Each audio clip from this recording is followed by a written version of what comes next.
26. 죽은 자들에게 제사 지내는 죄. 해마다 돌아오는 가을 명절인 추석은 어김없이 다가온다. 성경에도 이스라엘 민족이 지키던 각종 명절들이 기록되어 있듯이 명절은 사람들의 생활에 큰 몫을 차지하는 중요한 것 중에 하나이다. 우리나라에도 해마다 절기별로 각종 명절이 있는데 이것은 우리나라의 미풍양속으로 자리 잡았다. 물론 이 미풍양속은 자연인이 거듭나기 전에 가지게 되는 가치관이다. 그러나 그리스도인으로 거듭난 사람들에게는 이제는 이 미풍양속이 많은 걸림돌이 되면서 가족 간의 불화를 가져오기도 한다. 그래서 좋은 교제의 장이 되어야 할 명절이 씁쓸한 명절이 되기도 한다. 그래서 많은 그리스도인들이 명절이 돌아오면 즐거움보다는 걱정이 앞서게 되고 가족들과 모이는 것을 꺼리게 되기도 하며 궁여지책으로 미리 찾아가서 인사를 하고 올라오므로 제사장 앞에서 절하는 일들을 피하는 사람들도 많다. 그런데 왜 나라의 명절이 이처럼 사람들의 마음을 갈라놓고 있는가? 그것은 두말할 것도 없이 진리 때문이다.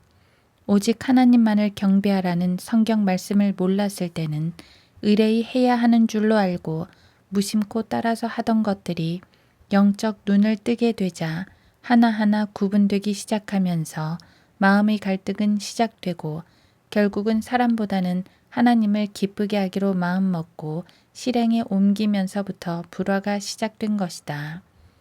비록 한 피를 나눈 가족들이지만 그들에게 굴복할 수 없었기에 나는 그리스도인이라 제사상 앞에 절할 수 없다면서 버티다가 어정쩡하고 어색한 분위기를 만들고 만 것이다.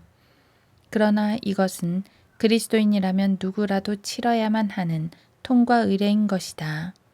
그리스도인이 세상으로부터 불러냄을 받은 존재로서 세상 사람들과 다른 것은 세상 눈치를 보면서 타협할 수 없다는 것이다. 하나님께서는 그분과 올바른 관계를 유지하기 위해서는 어떻게 살아야 하는가를 성경을 통해서 분명히 사람들에게 알려주셨다. 하나님께서 택하신 이스라엘 민족을 통해서 하나님의 속성들을 말씀하시며 율법으로 정해놓으신 것은 오직 하나님께만 희생제사로 다가오라는 것이다. 그런데 타락한 이스라엘 민족은 전체가 다 그런 것은 아니지만 우상에게 절하고 경배하곤 했다.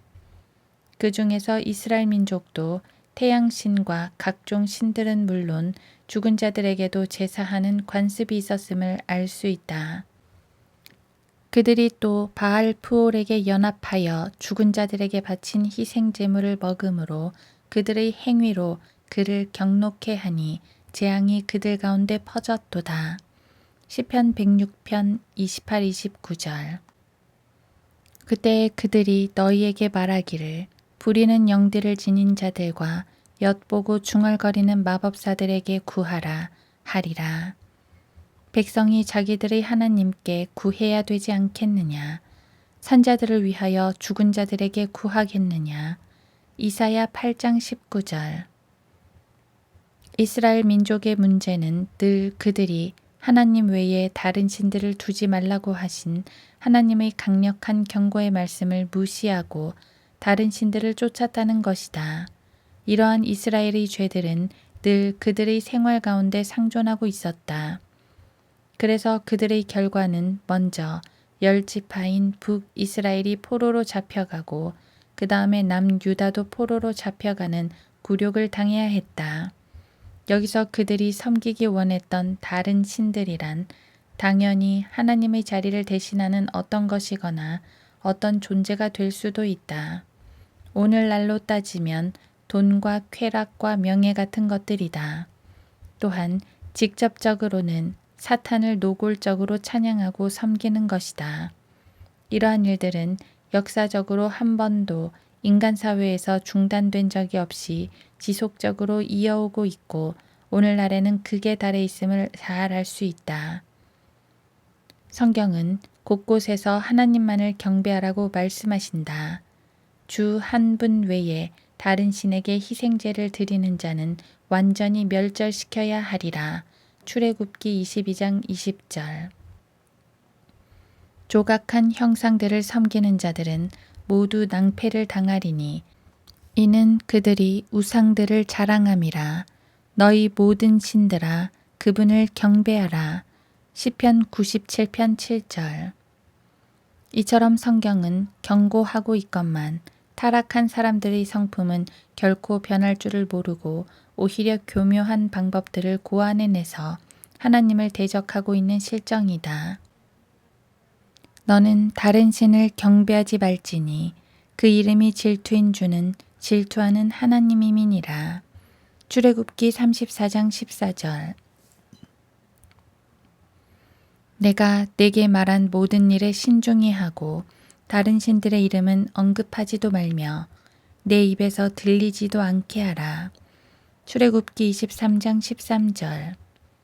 이 얼마나 엄격하신 하나님의 경고인가. 이처럼 하나님의 엄격하신 명령들을 거역한 죄의 결과는 늘 파멸이었음을 기억해야 한다. 역사적으로 보아 이스라엘 민족이 그처럼 하나님을 대적하는 우상 숭배를 통해 하나님을 분노케 하였다면 신약교회는 어떤가? 신약교회 역시 예외가 될 수 없다. 하나님의 피값으로 그리스도의 몸이 된 교회는 하나님의 것이다.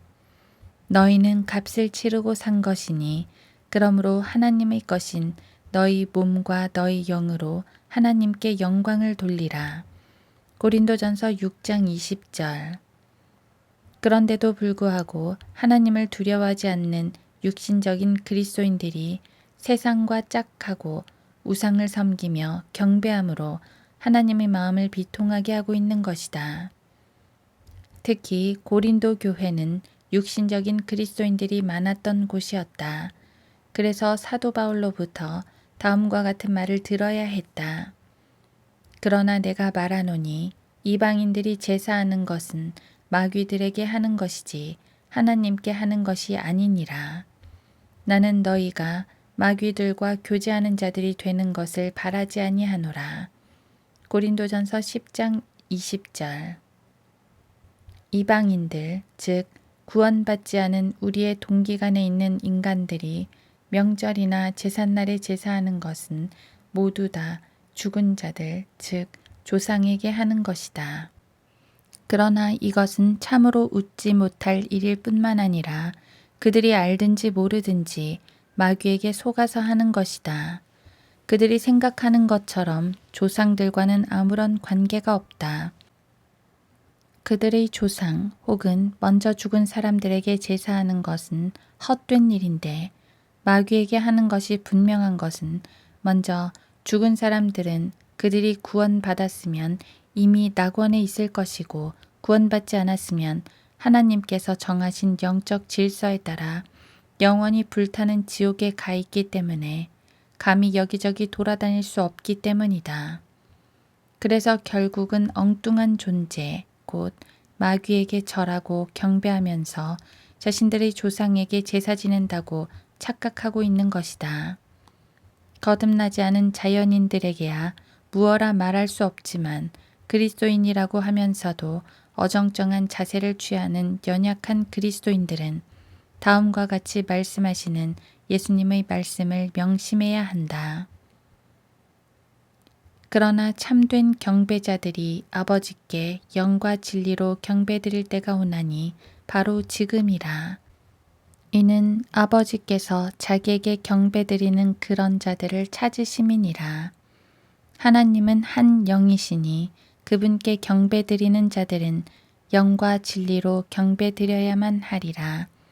요한복음 4장 23, 24절. 많은 한국 사람들의 크게 잘못된 생각 중에 하나는 나중에 자신이 죽으면 자신의 제사에 대해서 염려한다는 것이다. 그래서 그 중에 가장 믿는 장남에게 제사를 지내도록 하고 그래서 유산도 더 많이 남겨주려고 하는 것을 볼 수 있다. 그래서 서양 사람들의 물질관과 우리나라 사람들의 물질관이 다른 것이다. 서양 사람들은 후손들로부터 제사를 기대하는 일은 없다. 그래서 죽은 후 재산들을 사회단체나 교회에 기부, 환원하는 것이 자연스럽다. 자연인들은 몰라도 거듭난 그리스도인들은 이러한 사실들을 확실히 알고 영과 진리로 하나님을 경배하는 일 외에 사람을 두려워하여 앞으로 돌아올 유산을 염려하거나 관계를 염려하여 타협하는 일이 없기를 바란다. 보이는 것은 잠깐이나 보이지 않는 것은 영원하기 때문에 오직 믿고 의지할 분은 하나님 한 분뿐이시기 때문이다. 우리는 우리 자신 속에 사형 선고를 받았으니 이는 우리로 우리 자신을 신뢰하지 아니하고 죽은 자들을 살리시는 하나님만을 신뢰하게 하려 함이라. 고린도후서 1장 9절. 우리가 드릴 경배의 대상은 오직 살아계셔서 불꽃 같은 눈동자로 산자와 죽은 자를 살피시는 하나님이시다. 그의 이름에 합당한 영광을 주께 드리라. 예물을 가지고 그분 앞에 나아가 거룩함의 아름다움으로 주께 경배하라. 역대기상 16장 29절.